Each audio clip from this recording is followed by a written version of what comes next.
J'ai souvent entendu des propos sur les États-Unis.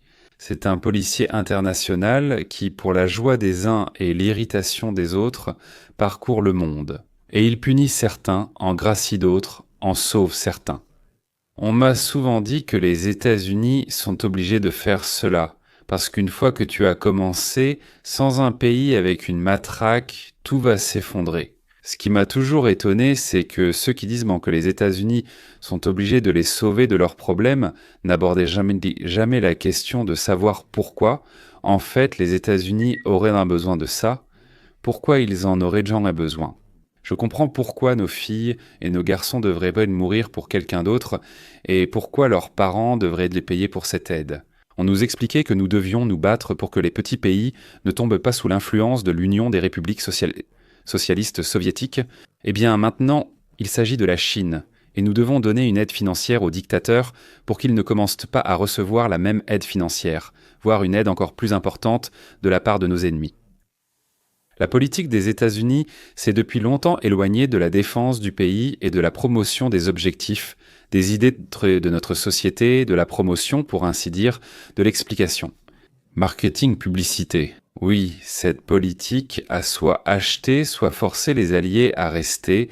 Elle a acheté et contraint par la force, au point que tout le bloc de l'OTAN a cessé de mener sa propre politique et de s'occuper de sa défense. Ce pourquoi il avait été créé, sachant que les États-Unis allaient les protéger.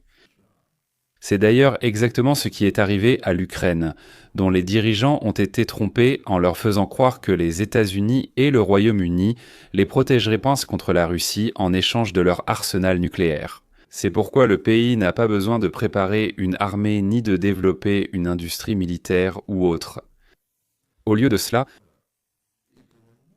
au lieu de partenariats économiques, de liens, les États-Unis ont commencé à traiter leurs amis et alliés comme des subordonnés et des régimes dépendants, ce qui s'est effectivement produit. Et ces régimes eux-mêmes ont décidé de profiter du fait que la défense nationale était presque gratuite et ont utilisé les fonds ainsi libérés pour acheter la population. Vote pour moi et moi, je pense que je te donnerai beaucoup de saucissons gratuits pour ça. Et là, Donald Trump a regardé. Mais avec les changements radicaux de l'administration Trump dans la stratégie de sécurité nationale américaine et son rôle mondial, le document sur les priorités de la politique étrangère des États-Unis semble marquer un recul, selon la citation. Les jours où les États-Unis soutenaient tout l'ordre mondial comme Atlas sont révolus. Le message adressé aux alliés des États-Unis est qu'ils, je cite, doivent assumer la responsabilité principale de leur région et contribuer beaucoup plus à notre défense collective. Il est impossible de ne pas être d'accord avec cela. Mais, comme on dit, le diable se cache dans les détails. Et d'autres? Les priorités américaines en Ukraine sont désormais de mettre fin rapidement à la guerre et de rétablir les relations avec Moscou, notamment la stabilité stratégique avec la Russie. Veuillez noter pour Israël, l'Arabie saoudite et d'autres, le document précise que les raisons de l'intérêt américain pour le Moyen-Orient deviendront secondaires. C'est un changement notable. Et en essayant d'imposer l'agenda de MAGA à l'Europe, l'administration Trump avertit l'Europe qu'elle doit réduire drastiquement l'immigration, où elle risque, je cite, une disparition civilisationnelle due à la migration de pays non européens. Trump dit toujours tout haut ce que d'autres pensent peut-être, mais garde pour eux. Israël et les Arabes, réglez vos problèmes.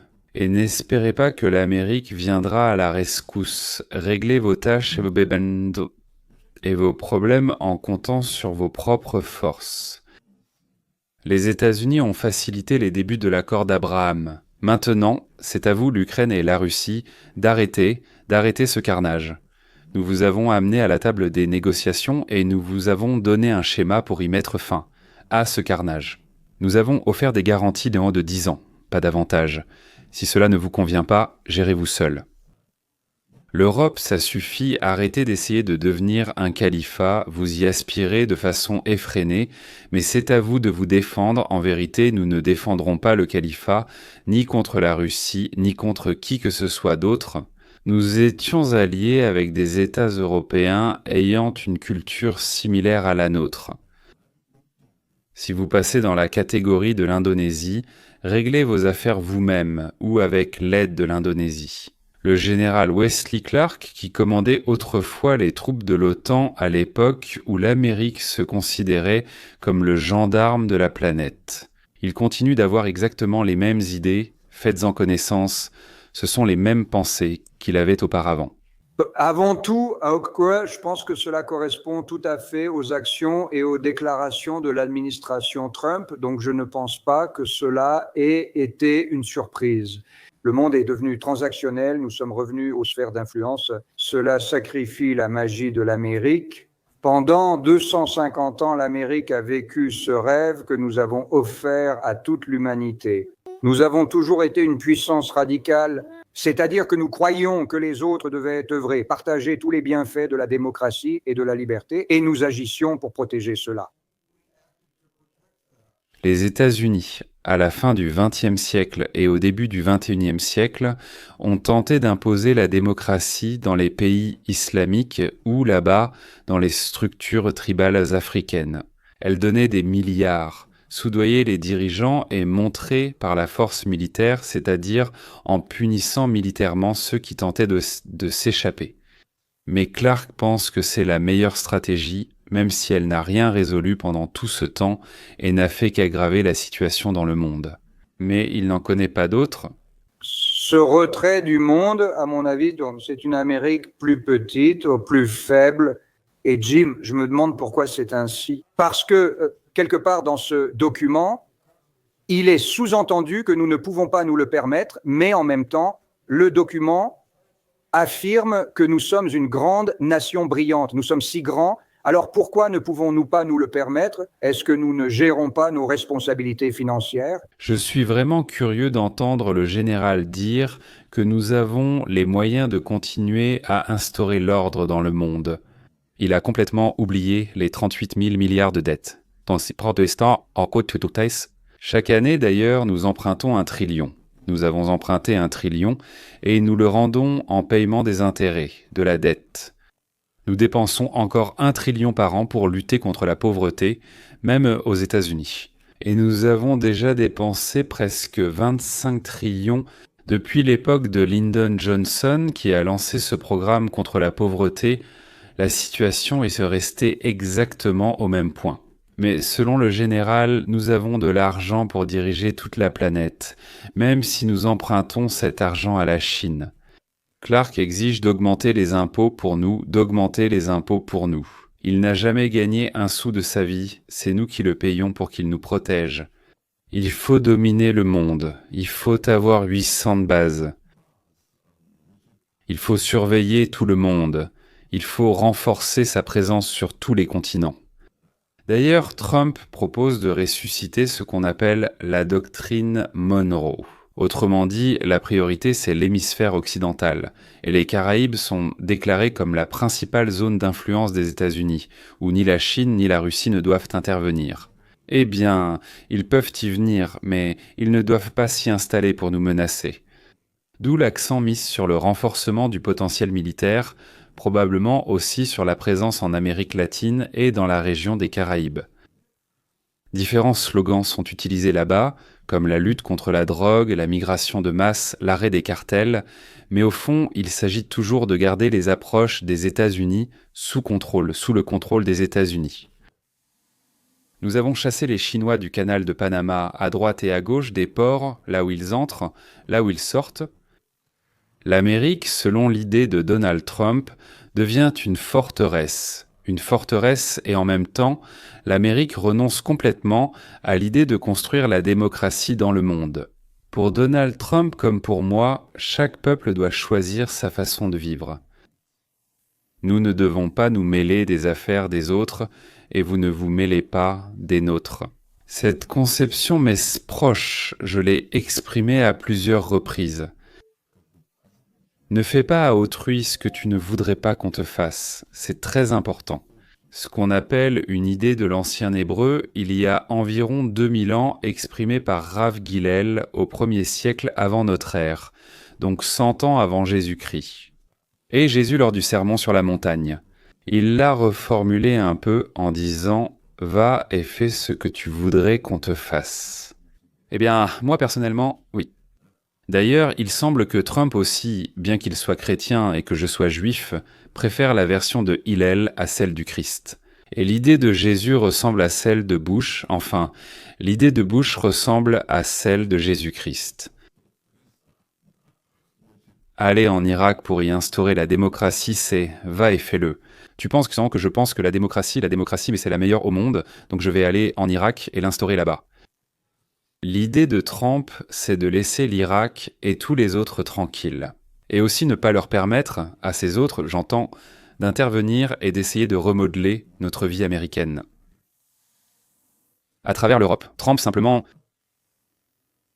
c'est simplement une idée élémentaire que j'ai déjà répétée de nombreuses fois. Rien de nouveau, il cite. En fait, de mon point de vue, la même Torah, peut-être que tu ne le sais même pas toi-même, elle le fait. Donc en araméen, cela se dit « Telochem ve'ezoreka », ce qui signifie que si tu te bats, alors je t'aiderai, mais si tu ne te battais pas, alors ne compte pas sur moi. L'Europe se transforme lentement, elle tourne vers le califat et cesse d'être un allié. Il y a déjà en elle un fait accompli.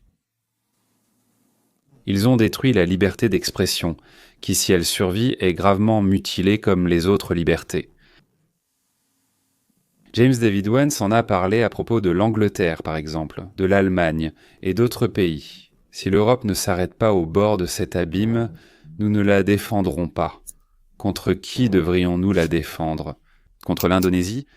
Concernant l'Ukraine, les États-Unis n'attendront plus que l'Ukraine accepte le fait qu'elle ne peut pas chasser la Russie de son territoire.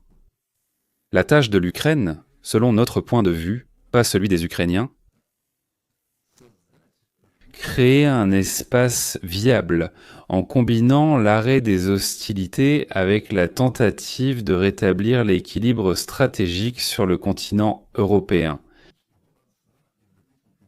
C'était un peu compliqué de ma part, mais laissez-moi essayer encore une fois. Premièrement, arrêtez immédiatement votre guerre, votre massacre, vos tirs et tout le reste. Deuxièmement, asseyez-vous tous ensemble en Europe et trouvez un accord. Comment éviter la peur et la conquête mutuelle? Comment ne pas vous effrayer ou craindre les uns les autres? Les États-Unis promettent une deuxième fois à la Russie que l'OTAN ne s'étendra pas vers l'Est. La première promesse a été faite à Gorbatchev par l'administration Reagan en échange du retrait des troupes soviétiques d'Allemagne de l'Est. Ils ont dit en ce moment, pas un seul centimètre, nous ne bougerons pas de l'Allemagne vers votre direction. Tout est au réglé. Oui, alors combien y en a-t-il? Comme déjà mentionné, 15 ou 16 pays ont été intégrés, mais pas un centimètre n'a changé, malgré cette intégration.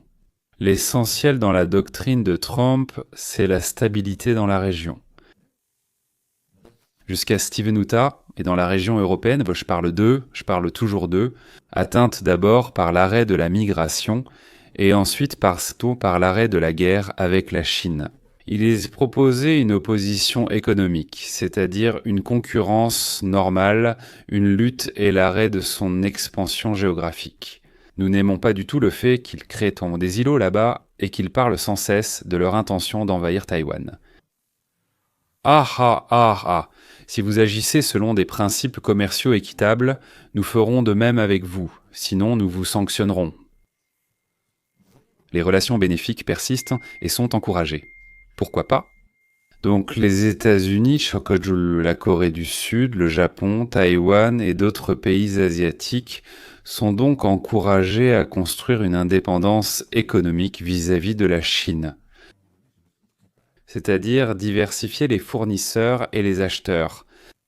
Donald Trump écrit que les États-Unis n'interviendront dans les affaires des autres que si des intérêts directs des États-Unis y sont impliqués. Ils ont bombardé notre ambassade, pardonnez-moi, oui, ou bien notre navire passé, pour ainsi dire, il a été attaqué et détruit. Pour l'Ukraine, cela signifie une diminution de l'aide, voire son arrêt, et un déplacement de l'attention des États-Unis de la résolution des problèmes de l'Ukraine vers l'établissement de la stabilité en Europe. Pour l'Ukraine, cela signifie la perte de territoire, la limitation de l'armée, le refus de l'OTAN et une dépendance de la sécurité à l'égard, en somme, de garanties fragiles des États-Unis et de l'Occident. Les archives russes de saisie, il y en a combien? Eh bien, près de 300 milliards de dollars sont utilisés, ils seront utilisés pour la reconstruction de l'Ukraine. J'ai déjà expliqué comment cela se divise en deux parties. Donc si l'Union européenne ou certains pays d'Europe décident donc de continuer à faire la guerre, oui, contre la Russie, en disant que les Américains peuvent partir, mais que nous allons utiliser les forces ukrainiennes, notre argent, notre opération antiterroriste. Les États-Unis s'en lavent les mains, et en cas d'attaque de la Russie, et naturellement de riposte de la Russie contre ces pays, ne se considèrent pas obligés d'aider l'Europe, parce que ce n'est déjà plus une attaque inattendue. C'est pratiquement comme on dit, vous avez alors commencé selon la doctrine de Trump. Oui, nos voisins les plus proches, l'Amérique latine, deviennent pour nous plus importants que le Proche-Orient, l'Europe et même le Sud. Et pourquoi l'Asie de l'Est? Je parle même parce que, auparavant, sous la présidence de Trump 45, la conception était, disons, globalement orientée dans cette direction. Le Proche-Orient et l'Asie du Sud-Est. Les pays voisins seront encouragés à commercer avec nous et seront sanctionnés pour leurs projets s'ils les réalisent avec la Chine et la Russie. Les Latino-Américains pourront fournir aux États-Unis des marchandises sur lesquelles les États-Unis ont imposé de lourds droits de douane, principalement sur les produits chinois. En somme, on leur offre une incroyable opportunité de nous vendre ce que la Chine vend déjà, parfois même à des prix plus élevés que ceux des Chinois. Mais en imposant des droits de douane à la Chine, nous leur permettons de pénétrer notre marché à cause de la réorientation et des guerres commerciales avec la Chine. Bien sûr, le Mexique va en profiter, l'Argentine aussi, le Guatemala, le Salvador, peut-être en partie le Brésil, même si le Brésil a ses propres problèmes. S'ils peuvent remplacer les composants d'aviation chinois, l'électronique, une partie de l'industrie légère. Les pays qui en souffriront le plus liés à la Chine sont le Venezuela, Cuba, le Pérou, le Chili et le Nicaragua. Je ne me souviens pas de la suite. Ou peut-être que tout le monde va s'appauvrir simplement parce qu'ils seront coupés du marché américain. D'ailleurs, le Vietnam, la Thaïlande et la Malaisie, comme on dit en russe Malaisie, oui, bon, en anglais Malaisie et même l'Indonésie, qui ont commencé à fournir des produits similaires à ceux de la Chine, en profitent déjà. La Chine impose une taxe de 40 à 50% contre 10% ailleurs. Ce seuil de 10% s'applique à tous et ne suscite aucune opposition. Donc, sans droit de douane élevé, ils ont commencé à nous importer des marchandises, également chinoises, et ils ont commencé à surpasser pour ainsi dire la Chine, et nous ne reviendrons pas vers la Chine, ces fournisseurs nous conviennent. Le président a présenté une stratégie de sécurité nationale bien plus Make America Great Again que Pax Americana. Rappelez-vous, ce sont les priorités de la politique étrangère américaine. Il est dit que les États-Unis ne veulent plus être le policier du monde ni soutenir la planète comme Atlas. Des représentants de la Maison-Blanche ont rencontré à Miami des responsables ukrainiens pour discuter du plan de paix de Donald Trump pour l'Ukraine. C'était leur 7e rencontre en 2 semaines, incluant une réunion dimanche dernier avec le secrétaire d'État Marc Rubio. Le département d'État a annoncé un accord clé, un maintien de la paix pour l'Ukraine d'après-guerre. La stratégie de sécurité nationale de l'administration, publiée cette semaine, affirme que la fin de la guerre est un intérêt clé des États-Unis. Prévenir une escalade involontaire ou l'élargissement de la guerre et rétablir la stabilité stratégique avec la Russie. Le document, approuvé par le Congrès, reflète les changements de position des administrations précédentes, y compris celle de M. Trump lors de son premier mandat. J'ai déjà parlé avec Mathieu Koenig, vice-président et directeur principal du Centre Scowcroft pour la stratégie et la sécurité du Conseil de l'Atlantique. Il a participé à l'élaboration de documents stratégiques sous George Bush fils, Obama et lors du premier mandat de Trump. Globalement, c'était un bon document avec ses points positifs et négatifs. Une bonne stratégie doit indiquer ce qui est nouveau et différent. C'est l'un de ses points forts. Et ce document l'a fait en se concentrant sur l'hémisphère occidental. Il contenait aussi de nouvelles idées pour de nouveaux défis sur la façon dont les États-Unis peuvent maintenir leur leadership technologique. Je pense que ce sont les points forts. Pour les faiblesses, il a sous-estimé la démocratie et les droits de l'homme, ce qui est une erreur selon moi.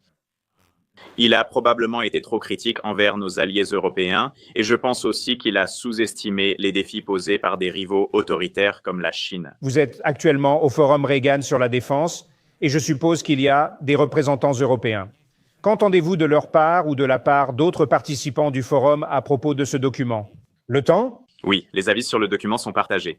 Un ambassadeur européen m'a confié hier soir que le message paraît désormais cohérent après le discours ferme de J.D. Vance à la conférence de Munich sur la sécurité. Il serait donc irresponsable pour un responsable européen de ne pas questionner l'engagement américain envers l'Europe et de ne pas envisager que l'Europe suive sa propre voie. Merci. Tout le monde a compris. On nous dit que donc Trump en a eu assez d'être tout le temps impliqué, d'être obligé d'intervenir. Il s'avère que les participants à vos jeux, à vos guerres, ce sont vos guerres, pas les nôtres. Matthew Crony, que vous venez de voir, est un adepte du fait de dire de doux mensonges dans les relations internationales, je veux dire. Je ne sais pas comment il se comporte avec sa femme, mais moi, j'aime mieux. Merci. Les objectifs et les tâches réelles qui sont exprimés directement. Nous nous soucions avant tout de notre pays, et je ne comprends pas pourquoi il faudrait le cacher. Oui, les gars, nous nous soucions de notre pays, et nous ne laisserons plus personne le piller ni l'entraîner dans vos problèmes et vos guerres. D'ailleurs, il n'y a plus non plus de gardes forestiers avec une matraque ou même avec un fusil, ils ne courent plus dans la forêt. Réglez vos problèmes en fonction de vos propres moyens. Merci. Hier soir, la Maison-Blanche a publié un rapport sur sa stratégie de sécurité nationale. Qu'avez-vous trouvé d'important? Eh bien, c'est très important. Bill, c'est le document principal qui va déterminer toutes les décisions de défense dont nous allons parler ici aujourd'hui. Qu'est-ce qui a changé? C'est en fait ce qu'on appelle le corollaire Trump à la doctrine Monroe, remontant à James Monroe en 1823, qui est vraiment davantage axé sur l'hémisphère occidental et l'influence néfaste dans l'hémisphère occidental et qui met en garde tout adversaire potentiel contre toute action dans l'hémisphère occidental. C'est un grand changement par rapport aux précédentes stratégies de sécurité nationale, y compris le premier mandat de Trump qui était davantage axé sur la concurrence entre grandes puissances. Sur le pivot vers l'Asie. Après Pékin et Moscou, l'attention se porte sur les Caraïbes, l'Amérique latine et la Chine, sans mentionner Pékin directement. Cela apaise la tension. Concernant la Chine, il est affirmé que le statu quo à Taïwan sera maintenu. Le Moyen-Orient a été mentionné très peu, vraiment très peu. Il est dit que mettre fin à la guerre en Ukraine et empêcher sa propagation en Europe est dans l'intérêt national du pays, mais le ton envers la Russie et Vladimir Poutine est très doux.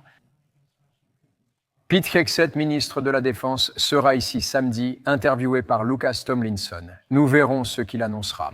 David, comment réagirez-vous? Écoutez, c'est une période extrêmement importante pour le pays. La situation des menaces est très complexe et dynamique. Notre sondage de l'Institut Reagan révèle que les Américains soutiennent en général l'implication active des États-Unis pour la paix par la force. Comme le souligne Jen, l'attention portée à l'hémisphère occidental est importante. Nous voyons que les problèmes de drogue et de migration sont des questions clés auxquelles l'administration s'est attaquée. Donc cela a du sens. La stratégie de sécurité nationale parle également de réindustrialisation. Pour l'administration, c'est un sujet clé au Forum de la Défense. Nous venons ici ensemble depuis plus de 10 ans. Il me semble que vos chiffres de sondage sont plus élevés que dans mes souvenirs. Regardez ceci. Le monde est plus sûr quand les États-Unis possèdent l'armée la plus puissante, selon 71% des Américains interrogés. David, qu'est-ce que cela signifie? En suivant ces débats, surtout via les médias traditionnels, qu'allez-vous surtout remarquer? Les Américains considèrent généralement que le gouvernement doit avant tout les protéger, souhaitant une armée forte et une sécurité nationale solide. Jen, en voici un autre. Quel pays menace le plus les États-Unis? Je dirais la Chine. Je pense que le chiffre pour la Russie est plus élevé qu'on ne le croit. La Chine avait 48%, la Russie 26%. Il était révélateur de voir combien de républicains Make America Great Again souhaitaient que les États-Unis montrent du leadership et restent engagés dans le monde. Alors, messieurs, les États-Unis déplacent leur attention du Moyen-Orient, de l'Asie et de l'Europe vers l'Amérique latine. Il est possible qu'une partie des bases militaires soit transférée de toutes ces régions vers l'hémisphère occidental. La défense sera organisée de la Groenland en passant par le Canada, l'Alaska et jusqu'au canal de Panama. Ce sera notre ceinture de défense. Les pays du continent seront protégés contre la présence d'adversaires déclarés. C'est la Chine, peut-être la Russie, qui continue en même temps de commercer avec ces pays, mais en diversifiant les fournisseurs et en pénétrant leur marché. Nous ne permettrons plus aux Chinois d'importer n'importe quoi chez nous s'ils ne nous permettent pas d'accéder à leur marché. L'Europe, la Russie et l'Ukraine devront régler leurs problèmes seuls.